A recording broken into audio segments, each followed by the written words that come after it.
For advertisement, call 8125893028. Our Gmail maxtvtelugu@gmail.com. Max TV భక్తి ప్రేక్షకులకు నమస్కారం. తీర్థయాత్ర కార్యక్రమానికి స్వాగతం. నేపాల్లో ఉన్నటువంటి అనేక ఆలయాల విశిష్టత, చరిత్ర గురించి తెలియచేయడానికి ఈ రోజు మనతో పాటు ఉన్నారు ప్రముఖ ఆధ్యాత్మికవేత్త బ్రహ్మశ్రీ డాక్టర్ రాజన్ నంబూద్రి గారు. నమస్కారం గురుగారు. నమస్కారం అమ్మా.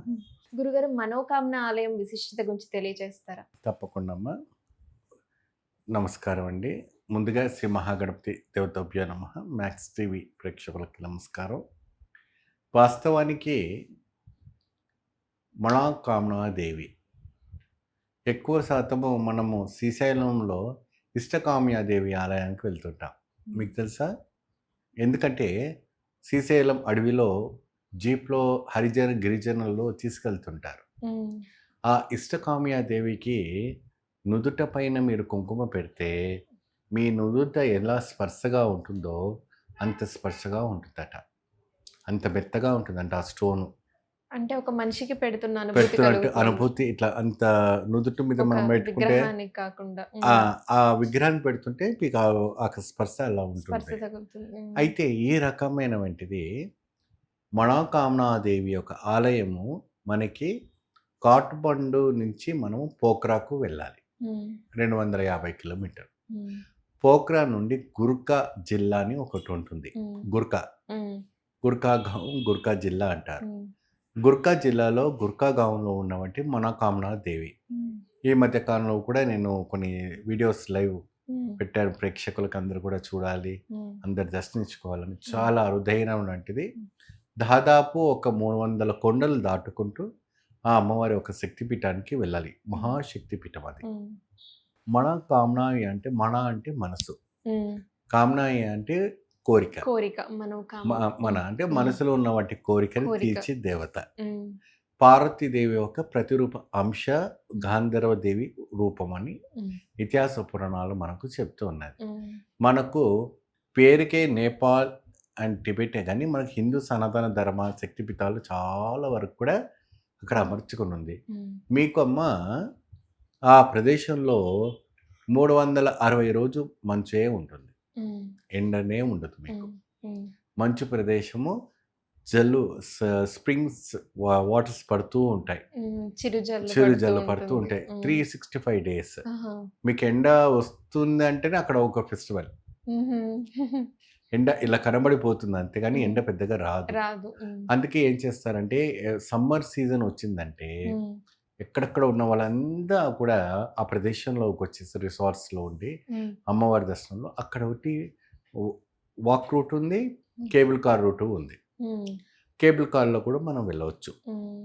అక్కడ అమ్మవారికి శక్తిపీఠంలో పసుపు, కుంకుమ, ఎరుపు అక్షింతలు, మరి నల్ల కోడి, మరి అదే విధంగా ఒక కొబ్బరికాయ, అనేక రకమైన అగరబత్తులు, కర్పూరము, సుగంధ ద్రవ్యాలు, లవంగాలు, ఇలాచీలు, మరియు అదే విధంగా తాంత్రికకు సంబంధించినటువంటి మూలికలు కొన్ని అక్కడ మనకు దొరుకుతాయి. అవి తీసుకువెళ్ళి మనం ఆ అమ్మవారి గుడికి మనం ప్రసాదంగా ఇవ్వాలి. ఇది మీ మనసులో ఉన్నటువంటి కోరిక మనోకామనాదేవి దగ్గర వెళ్ళి ప్రార్థన చేసుకొని మాకు ఈ కోరిక తీర్స్తే తప్పకుండా వచ్చి దర్శనం చేసుకుంటే మీరు ఆ గుడి ఎక్కి దిగి మీ ఇంటికి వచ్చే లోపల ఆ కోరిక ఫలిస్తుంది. అంతటి మహిమల గల వంటి పుణ్యక్షేత్రం. అక్కడ వచ్చేసి కాటు స్టైల్లో కట్టిన వంటి ఆలయంగా ఉంటుంది. అంటే కట్టతో చెక్కిన వంటిది, స్వర్ణ రేఖంతో ఆలయం అంతా కూడా మీకు కనపడుతూ ఉంటుంది. మనోకామనాదేవి అంటే స్వర్ణరేఖముతోని కప్పబడి ఉంటుంది. 3 అరలుగా ఇక్కడ ఏంటంటే మనకు గోపురాలు 7 గోపురాలు 3 గోపురాలు కనబడతాయి. అక్కడంతా కూడా నేపాలీ స్టైల్గా మనకు కనపడుతూ ఉంటుంది. అక్కడ అంటే పక్షి దేశ స్టైల్గా కనపడుతుంటాయి.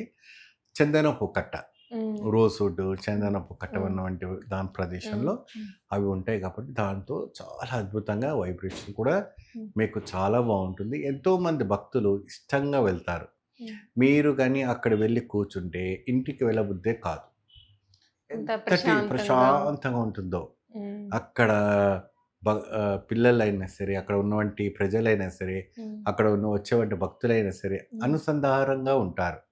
మీకు అక్కడ కూర్చొని మెడిటేషన్ చేసుకుంటే ప్రశాంతంగా వేరే ప్రపంచంతో మీకు సంబంధం లేదు. ఒక ట్రాఫిక్ సౌండ్ వినపడదు. మీకు అన్నీ కేవలం పిచ్చుకలు, కోళ్ళు, తర్వాత అక్కడ ఉన్నవంటి గాలి, అక్కడ గులాబీ రెక్కలు వాసన, ఆ పన్నీరు జల్లు, ఆ అట్మాస్ఫియరే ఒక ఎంటైర్లీ డిఫరెంట్ కనపడుతుంటుంది. మీ శరీరము ఎంతటిగా నెగిటివ్ ఎనర్జీస్గా ఉందో ఆ ప్రదేశానికి వెళ్తే అంత పాజిటివ్గా మారిపోతుంది. ఆ అమ్మవారి యొక్క ఆశీర్వచనం అనుకోవచ్చు, ఆ అమ్మవారి పవర్ అనుకోవచ్చు. అంతటి వైవిధ్యమైనటువంటి ఒక శక్తి పీఠము మనకు ఆ 2 నేత్రాలు సరిపోవు అమ్మవారికి. అక్కడ ఉండేవంటి హరిజన గిరిజనులు మాత్రమే ఆ అమ్మవారికి పూజ చేయించబడుతుంది. వాళ్ళు వచ్చేసి కన్యగా ఉండాలి, వివాహం చేసుకోకూడదు.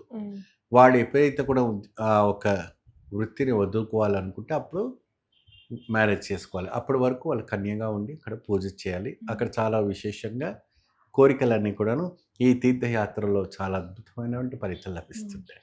గురుగారు, అక్కడ అమ్మవారి అలంకరణ ఎలా ఉంటుంది?